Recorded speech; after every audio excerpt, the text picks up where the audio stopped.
আসসালামু আলাইকুম। আজকের সহজে গণিত ক্লাসে সবাইকে স্বাগতম।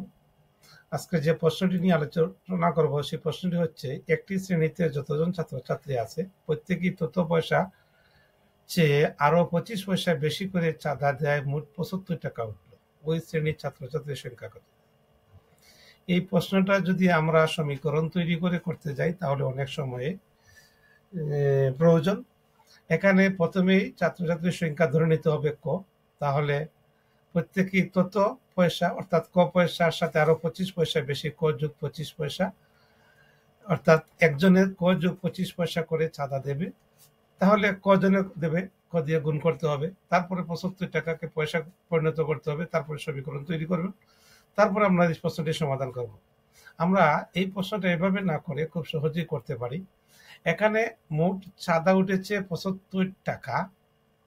এই 75 টাকা সূত্র ধরে আমরা এই প্রশ্নটা সমাধান করতে পারি।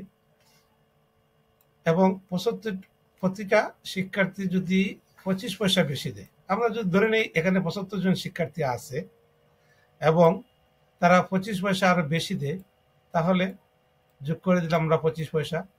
75 যোগ 25 সমান 100 পয়সা।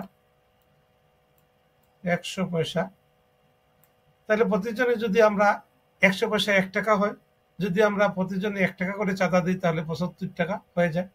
অতএব এই প্রশ্নটির উত্তর হবে 75 জন শিক্ষার্থী এখানে চাঁদা দিয়েছে, মোট শিক্ষার্থীর সংখ্যা হবে 75।